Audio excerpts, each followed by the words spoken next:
Diyan. Ayan, diyan tayo pupunta sa Fusion na yan. Ayan. Diyan tayo pupunta. Mag-grocery muna tayo ng mga gamit sa bahay. Kasi kulang na ang aking gamit sa paglilinis. Kulang na ang mga kukunti na. Ilang araw na lang ubos na 'yun. Hindi tayo gagamit ng lift. Maghahagdan tayo. 3 palapag lang naman 'to.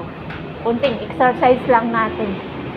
At tayo mabigat na 70 kilo na tayo, kaya kailangan natin mag-exercise. 3 palapag, 4 pala. 4 pala to. Kala ko 3. Ayan. Ayan, dito na tayo. Grocery, kailangan natin yun. Kailangan natin yung grocery. Diba? Nandito tayo sa taas. Ayan naman yung papunta ng Chunwan, yung way na yan. Sa papuntang Central, yan ang way. Tapos ito naman ang way ng papuntang Yunlong, Chunmon. Ayan yung tinatawag na Villaggio Mall. Ayan. Pag pupunta kayo dito sa lugar ko, yan lang yung palatandaan ko para bababa na ako dyan sa bus stop na yun. Ayan.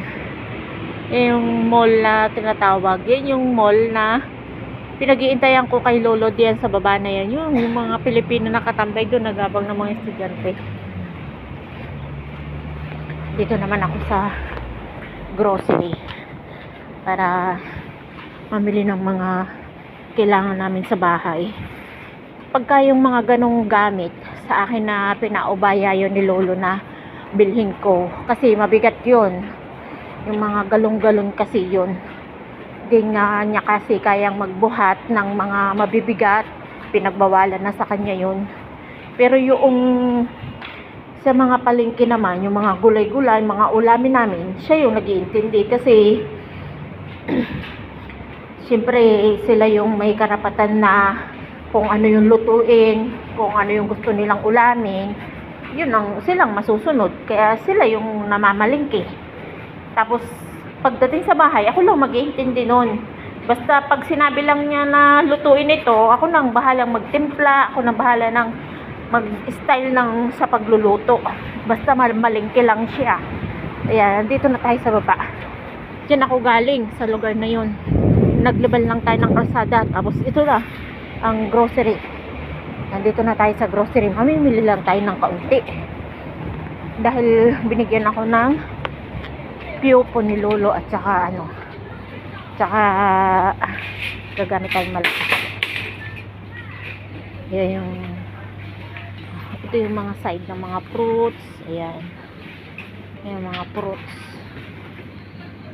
Ayan, fruits. Dito na may mga gulay. Yun mga organic. Organic yun. Dito muna tayo sa ang ganda ng mga bulaklak. Excuse me.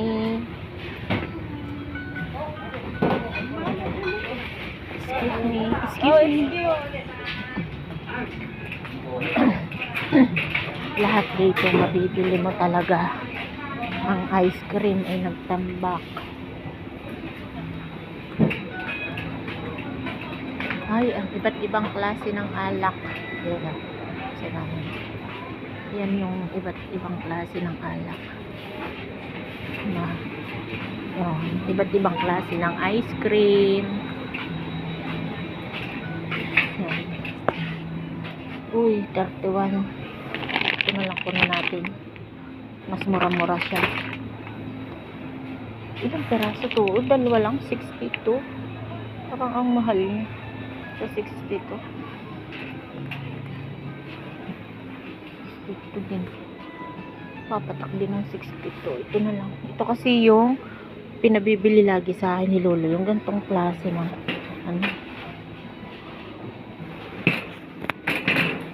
kasi yung mali. Ano pa ba yung wala sa bahay na nakalista ko. Baka nandito ako tapos hindi ko nabili yung mga kailangan namin sa bahay. Ay, dishwashing. maintenance. May refill na naman siya. 9.